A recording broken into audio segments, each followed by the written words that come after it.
अस्सलाम वालेकुम everyone, welcome to SRM design.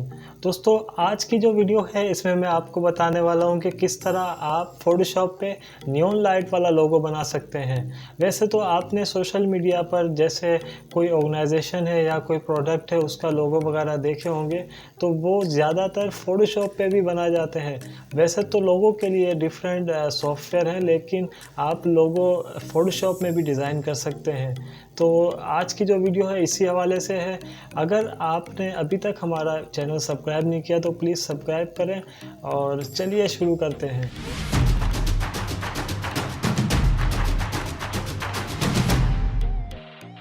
तो दोस्तों, आप देख रहे हैं मैंने जो डॉक्यूमेंट लिया उसका जो कलर है मैंने ब्लैक रखा है, मतलब एक ब्लैक वॉल रखा है। तो उसकी वजह ये है कि अगर आप नियॉन टेक्स्ट या नियॉन लाइट वाला लोगो या कुछ भी नियॉन लाइट इफेक्ट इस्तेमाल कर रहे हैं तो आपका जो बैकग्राउंड है वो डार्क होना चाहिए। तो मैंने सिंपल ब्लैक वॉल रखी है।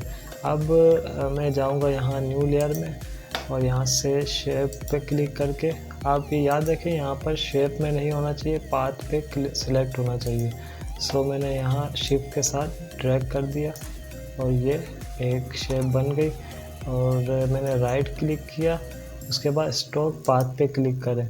स्ट्रोक पाथ पे क्लिक करने के बाद ये देखें ब्रश टूल का जो स्ट्रोक होगा वो यहाँ पे लगेगा। तो मैंने देन इसको ओके किया। एक सॉफ्ट सा जो आउट बॉर्डर समझ लें आप, वो आ चुका है। अब यहाँ लेयर वाले पैनल में जाके पाथ पे क्लिक करें और ये जो आपने पाथ बनाई है हमने, इसको हमने डिलीट कर दिया। इसके बाद यहाँ लेयर पे डबल क्लिक करके ये जो कलर ओवरले है इस पर क्लिक किया है और जो कलर ओवरले है इसको वाइट ही रखना है। जो आउटर ग्लो है इसको हम जो भी रखना चाहें वो रख लेंगे। फ़िलहाल मैं इसका कलर ये लाइट सा दे रहा हूँ। और यहाँ से आप जिस हिसाब से आपका जो फाइल साइज़ होगा उस हिसाब से यहाँ की जो सेटिंग होती है वो आप कर लीजिएगा। मैंने ये सिंपल फाइल को जूम करके आपको दिखा रहा हूँ। उसके बाद जो इनर शेडो है वो सेम उसी कलर का देना है जिस कलर में आपने आउटर ग्लो जो आपने दिया कलर, वही इनर शेडो में वही देना है। तो मैंने सिंपल ये हल्का सा कलर देकर इसको रन ओके कर दिया। अब मैं इसके अंदर टेक्स्ट लिखना चाह रहा हूँ। सिंपल यहाँ आप टी दबा कर टेक्स्ट टाइप कर सकते हैं या आप यहाँ से जाके क्लिक करके ले लें। तो मैंने टेक्स्ट लिया, जैसे मैंने यहाँ दा लिख दिया। उसके बाद आप सिंपल ये करें कंट्रोल जे से डुप्लीकेट लेयर और यहाँ पे जाके मैंने बॉस लिख दिया और इसको यहाँ ड्रैग कर दिया।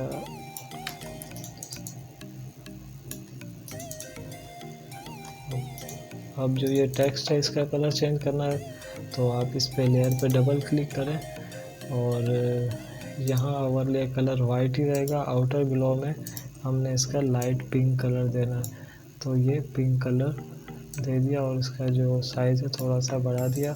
इनर शेडो में भी यही सेम कलर हम देंगे और यहाँ से इसका भी साइज़ थोड़ा बढ़ा देंगे।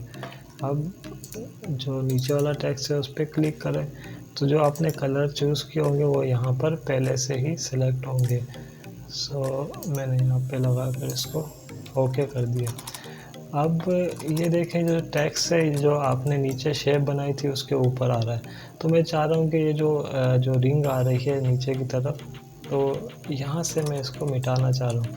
आप इसके लिए मास्क का भी इस्तेमाल कर सकते हैं, लेकिन मैं यहाँ बिल्कुल जो आसान तरीका है वो है रेज़र टूल, उसी का इस्तेमाल आपको सिखाऊंगा। आप सिंपल ई बटन दबाएं तो ये रेज़र टूल आपका ओपन हो जाएगा। ये हमने रिंग वाली जो फाइल है इसको सिलेक्ट किया और ई दबा के रेज़र टूल ओपन हो गया। अब माउस के बटन से इसको हम मिटाना शुरू करेंगे जहाँ जहाँ पर ये टेक्स्ट इसके ऊपर आ रहा है वहाँ से।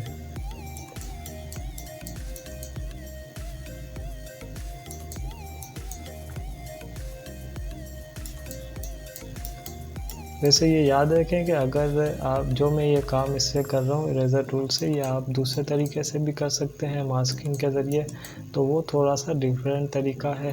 वो अगर आप उससे करना चाहें तो आप कर सकते हैं। मैंने सिंपल इसको ऐसे रिमूव कर लिया। अब वैसे तो ये कंप्लीट है क्योंकि हमने सिंपल सा ही बनाना है, तो लेकिन अगर कुछ ऐड करना चाहें तो मैंने फ़िलहाल ये एक लाइट इफ़ेक्ट इसमें दूंगा। तो सिंपल यहाँ से उठा के इस पर ड्रैग किया और इसका साइज़ कंट्रोल T से थोड़ा इंक्रीज़ करके, और यहाँ जाकर इफ़ेक्ट मैंने स्क्रीन पे ओके कर दिया। और ये जो नीचे आपको एक्स्ट्रा एरिया में लाइट नज़र आ रही है, आप इसको रेज़र टूल से रिमूव कर दें। तो आप देख सकते हैं आपका एक सिंपल सा लोगो तैयार हो चुका है। सो आई होप आज की वीडियो आपको पसंद आई होगी। अगर पसंद आई हो तो प्लीज़ वीडियो को लाइक करें और ज़्यादा से ज़्यादा दोस्तों में शेयर करें। Thank you.